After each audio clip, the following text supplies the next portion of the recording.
오늘 주신 하나님의 말씀입니다. 에베소서 6장 1절부터 4절 말씀입니다. 한 절씩 교독합니다. 자녀들아, 주 안에서 너희 부모에게 순종하라. 이것이 옳으니라.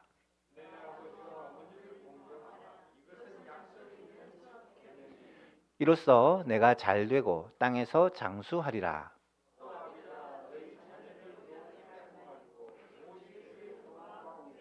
양육하라. 아멘.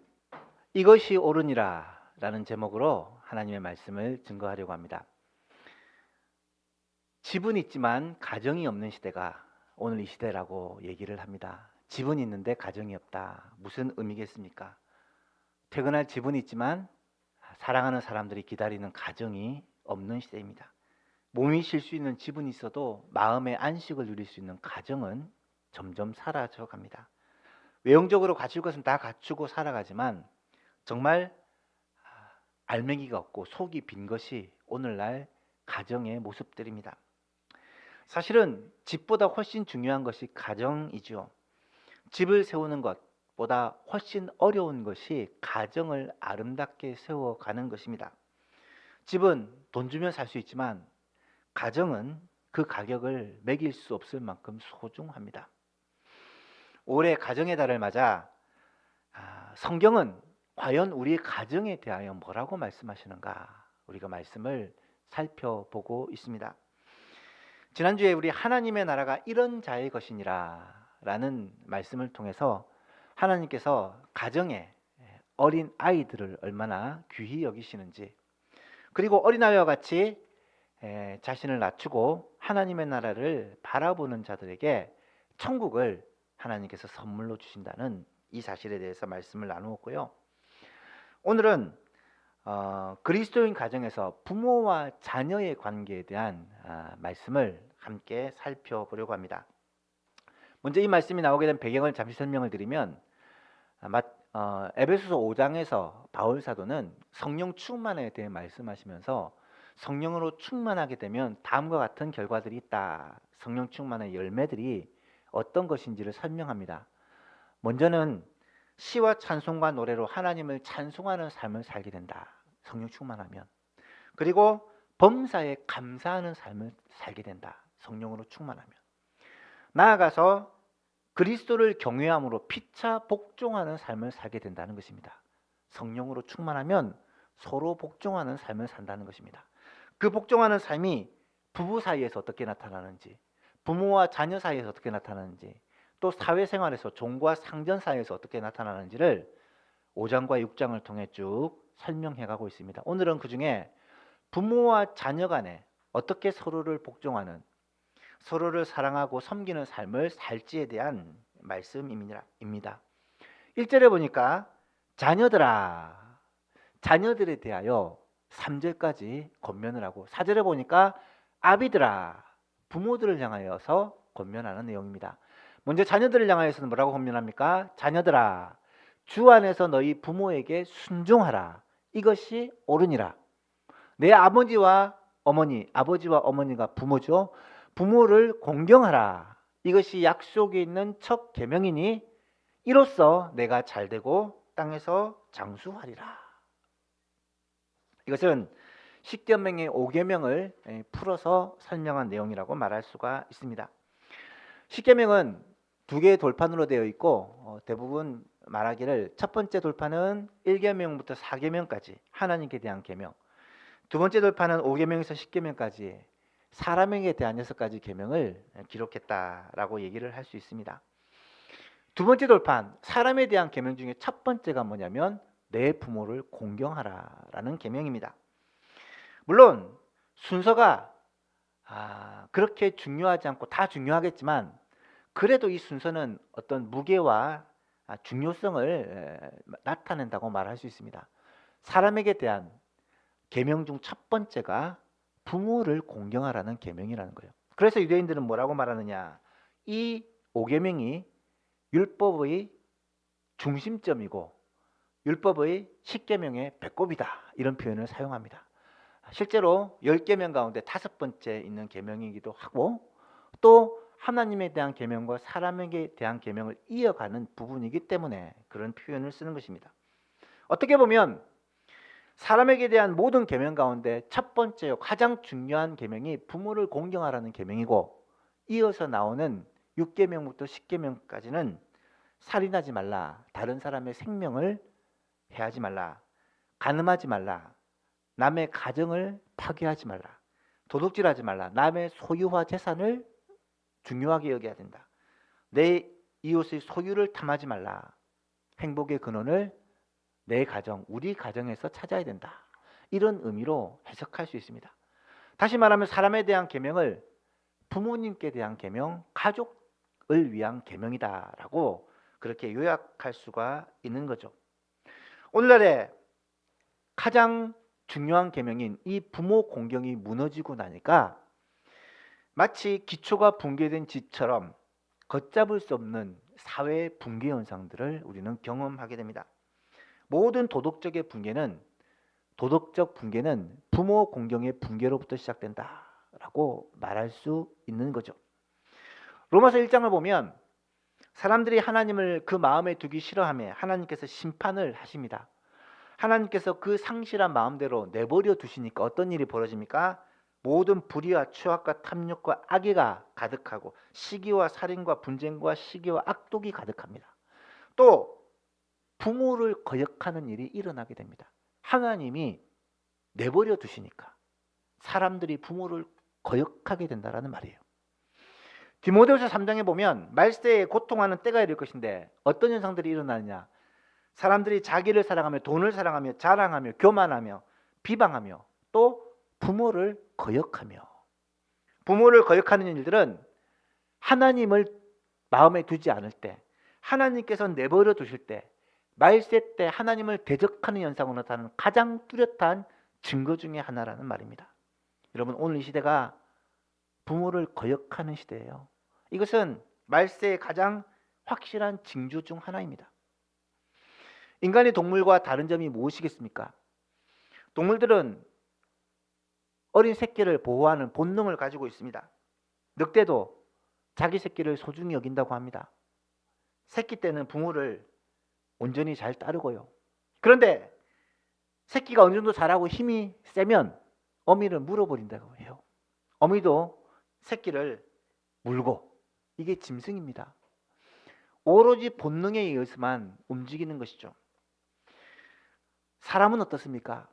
사람은 하나님께서 이성을 주셨고 하나님의 마음을 우리에게 심어 주셨기 때문에 부모를 공경하고 잘 따르고, 부모는 자식을 사랑하고 끝까지 돌보는 것이 인지상정인 것처럼 보이지만 오늘날 이 시대를 보면 부모는 자녀를 방치하고 버리는 경우가 허다하고, 자녀를 통해 이익을 얻으려는 일들이 너무 많이 일어나며, 자녀는 부모를 무시하고 멀리하고 공경하지 않으며 심지어 부모를 내다버리는 일들이 숱하게 일어나고 있는 것입니다.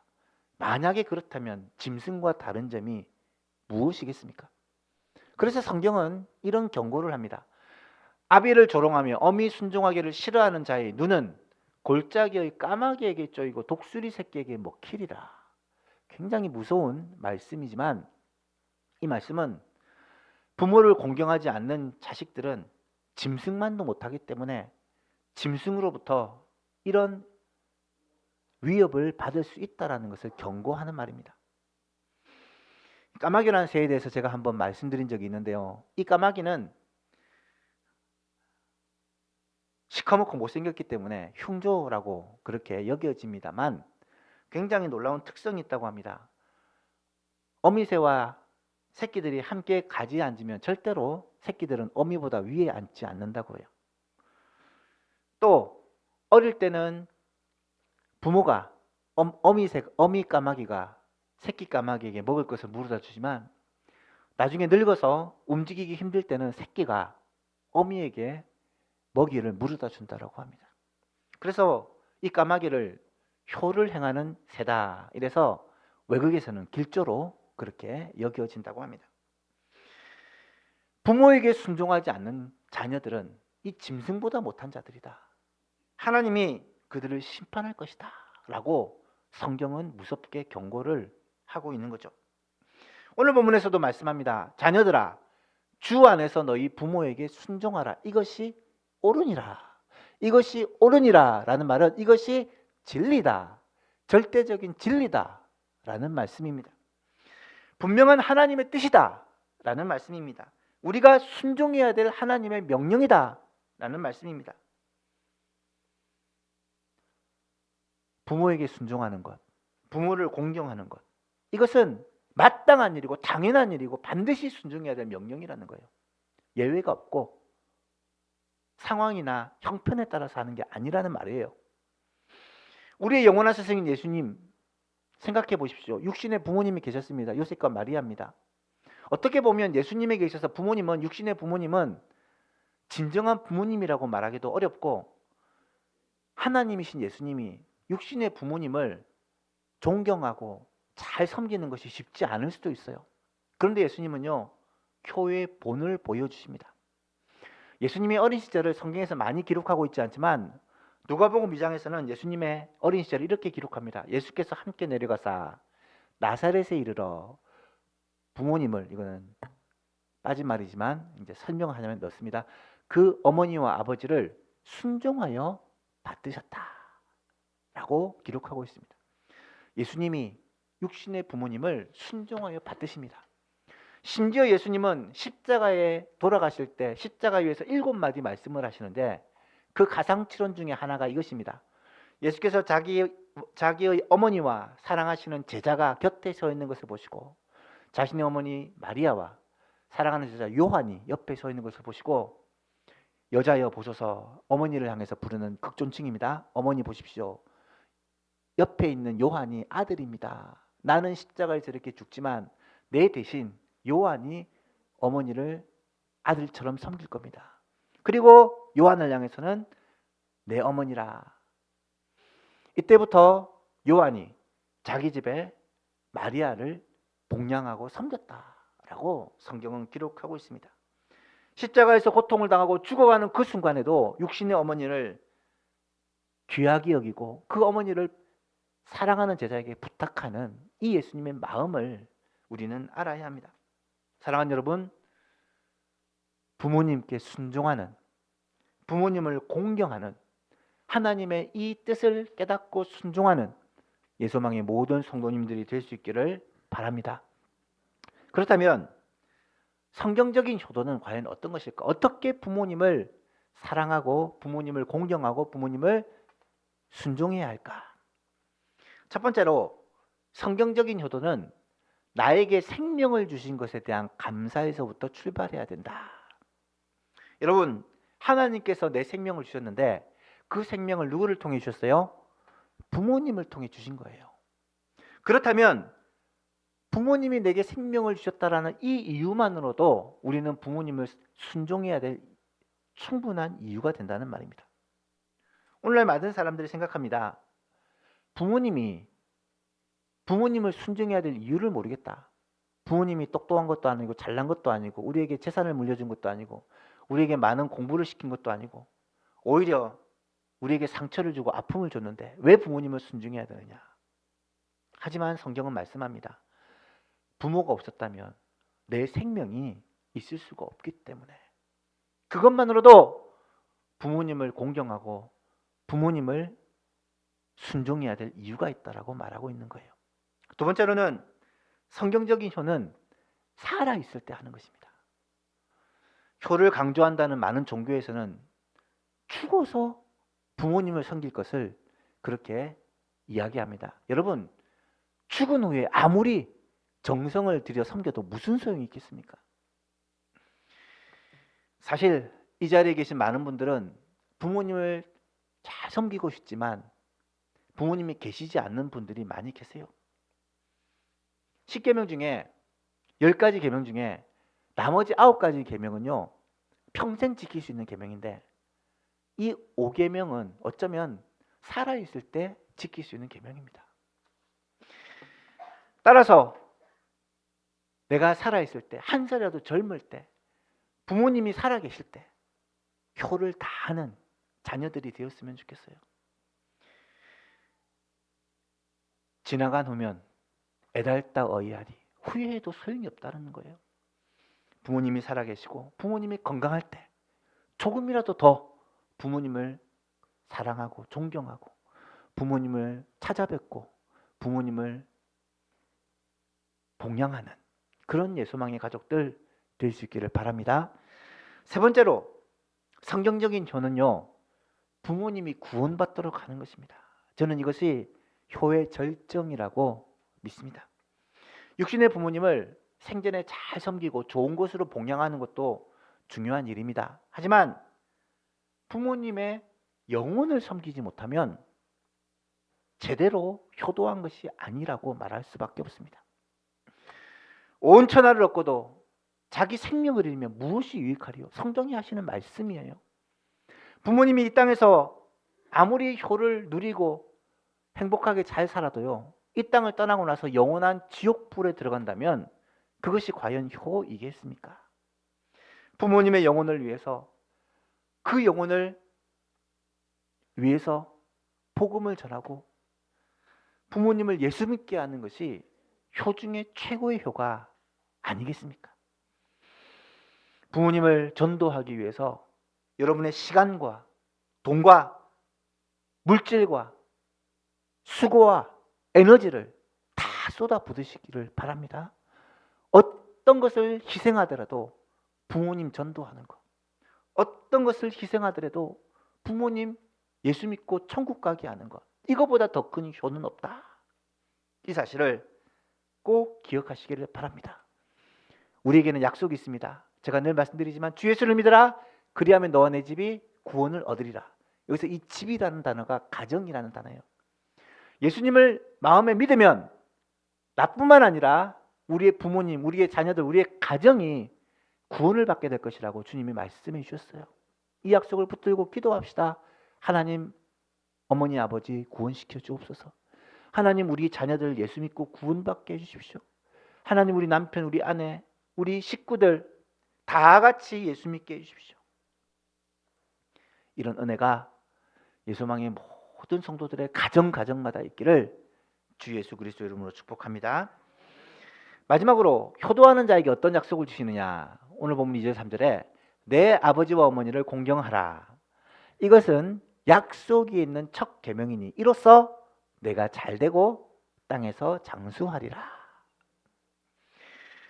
10계명 가운데 약속이 있는 이 계명을 지키면 이렇게 해주겠다라고 약속이 있는 유일한 계명이래요.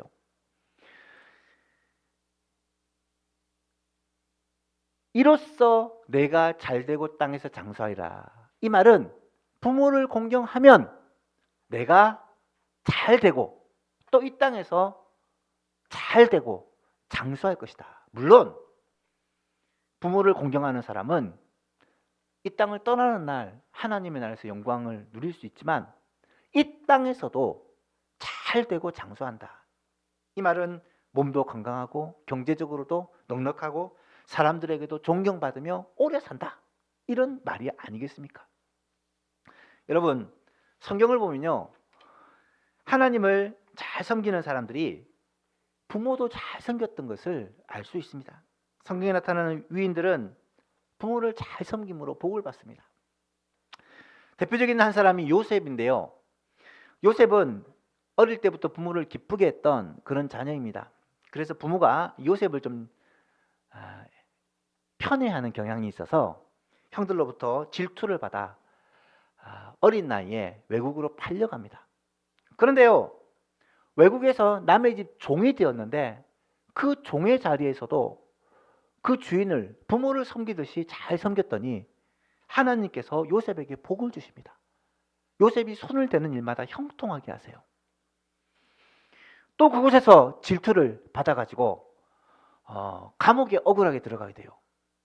보통 사람 같으면 이런 형편에서 어떻게 이럴 수가 있습니까? 원망하고 불평하겠지만 요셉은 그 감옥에서도 감옥을 관리하는 사람에게 부모에게 대하듯이 섬기듯이 감옥에 있는 사람들을 잘 섬겼더니 간수가 이 요셉을 이 감옥에 관리하는 사람으로 총무로 세워가지고 그렇게 죄수들을 섬기게 합니다.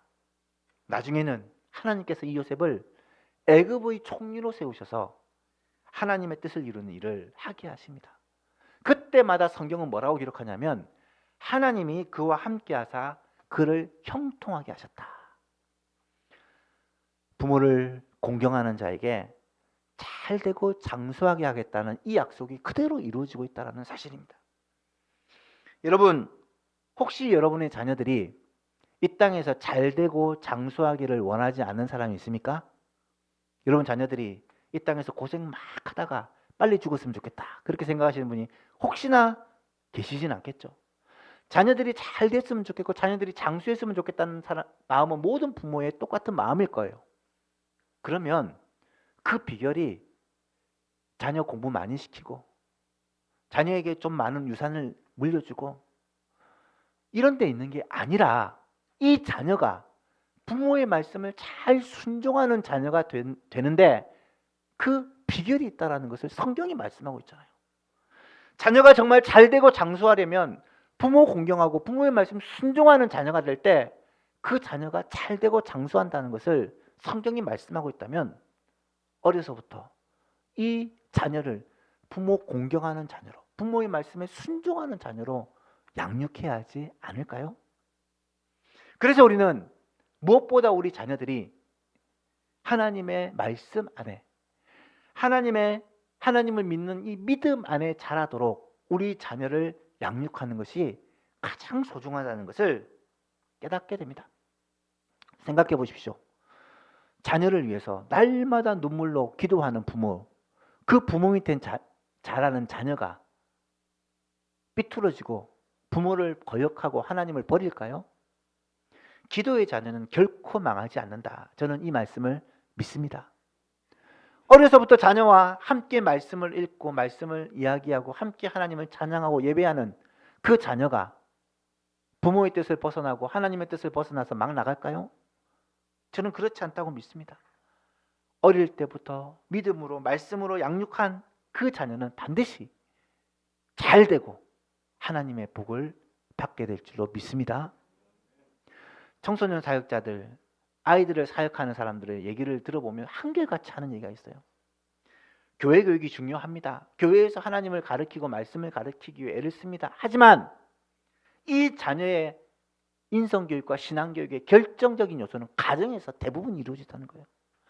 가정에서 자녀를 어떻게 기르느냐에 따라 이 자녀의 미래가 결정이 된다는 겁니다. 여러분 꼭 기억하시기를 바랍니다. 자녀를 공부 잘 시키는 것 물론 중요합니다. 자녀에게 또 좋은 유산, 많은 유산 물려주기 위해서 부모가 애쓰는 것, 그것도 나쁜 건 아니겠죠. 하지만 그보다 훨씬 더 중요한 게 우리 자녀에게 믿음의 유산을 물려주는 것, 우리의 자녀에게 부모를 순종하고 부모를 공경하는 이 하나님의 말씀을 물려주는 것이 이 자녀가 잘되게 하는 비결이라는 사실, 이 사실을 꼭 기억할 수 있기를 바랍니다. 우리 자녀들에게 누군가 내가 정말 존경하는 사람이 누구냐 물었을 때 엄마 아빠 존경합니다. 저는 그렇게 대답할 수 있는 자녀가 된다면 정말 소망이 있다고 생각합니다. 제 어릴 때는 너가 정말 존경하는 사람이 누구냐 물어보면 많은 사람들이 엄마와 아빠를 얘기했어요. 하지만 요즘은 엄마 아빠를 존경하는 사람이 많이 없어요. 우리의 소망교회 부모님들은 자녀들로부터 단지 좋아하는 게 아니라 존경하고 어머니와 아버지를 귀하게 여기는 그런 아름다운 모습이 나타나기를 주님의 이름으로 축복합니다. 그러기 위해서 존경받는 부모가 되기 위해서 우리는 어떻게 해야 될까? 4절의 그 비결을 말씀합니다. 4절을 같이 읽어볼까요? 시작.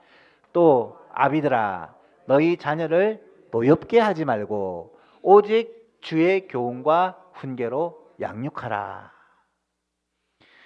부정적인 명령향이 나오고 긍정적인 명령향이 나와요. 노엽게 하지 말라. 노엽게 하지 말라는 말은 자녀를 학대하거나 무시하거나 비난과 책망을 퍼붓지 말라는 말입니다. 골로새 3장 21절에서도 아비들아 너희 자녀를 노엽게 하지 말지니 낙심할까 함이라. 자녀를 낙심하게 하지 말라. 기죽이지 말라. 어릴 때부터 잔소리와 비난과 책망을 가하여 자녀로 하여금 모든 것을 할 수 없는 그런 무기력한 자녀로 만들지 말라는 말입니다. 반대로 아예 포기를 해버리거나 무시를 해버리고 그렇게 자녀를 방치하지 말라는 말입니다. 자녀로 하여금 분노를 쌓게 하지 말라. 고 말씀하고 있습니다. 그러면 어떻게 자녀를 양육해야 되느냐?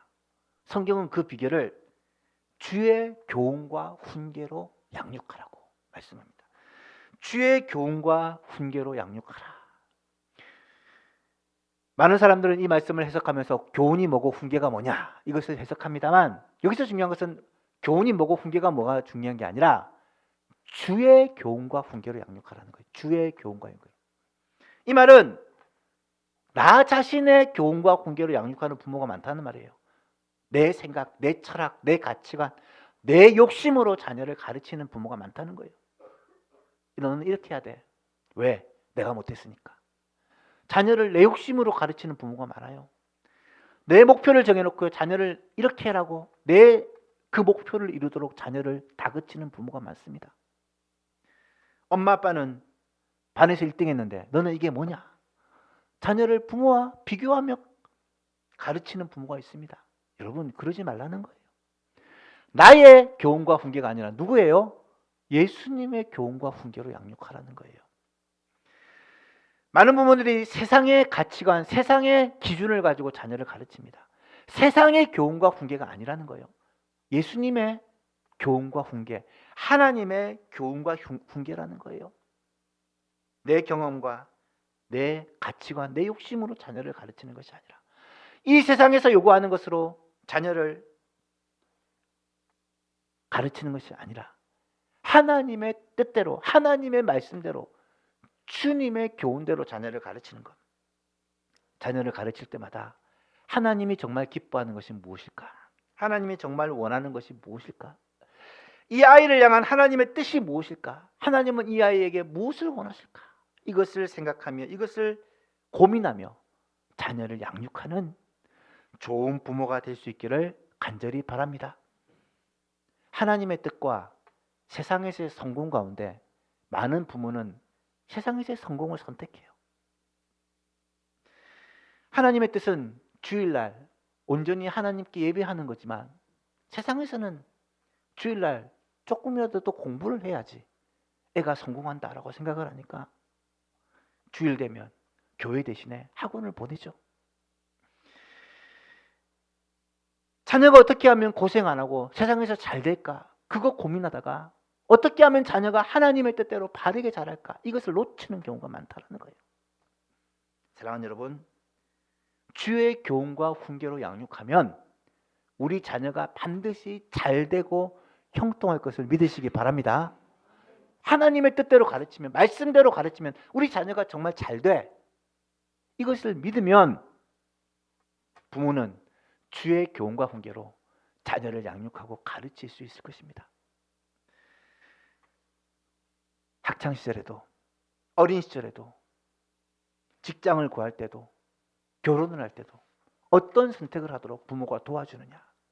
결국 자녀에게 하나님의 나라와 주의 뜻을 위하여, 하나님이 기뻐하시는 그들의 삶이 되기 위하여 가장 좋은 것, 가장 아름다운 것을 자녀들에게 물려주는 좋은 부모가 될 수 있기를 주님의 이름으로 축복합니다. 말씀을 맺고자 합니다. 하나님이 진정으로 기뻐하시는 것은 가정의 행복입니다. 가정에서 행복을 누리기를 원하세요. 많은 사람들은 가정에서 스트레스를 받고 가정에서 고통을 당합니다. 가정이 천국이 아니라 지옥과 같은 곳이 되어버립니다. 하지만 주 안에 있는 가정은 하나님의 나라 천국이 될 수 있습니다. 우리 가정이 그렇게 회복되었으면 좋겠습니다.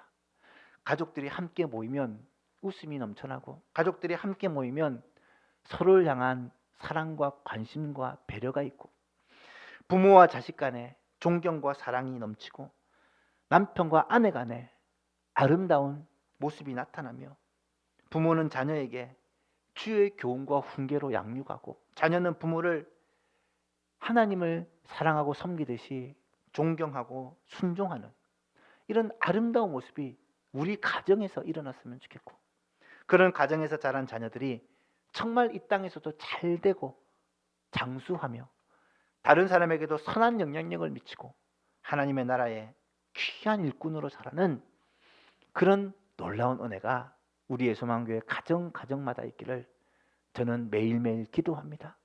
우리의 소망교회 모든 가정들이 그런 복된 가정, 행복한 가정들이 될 수 있기를 주 예수 그리스도 이름으로 축복합니다.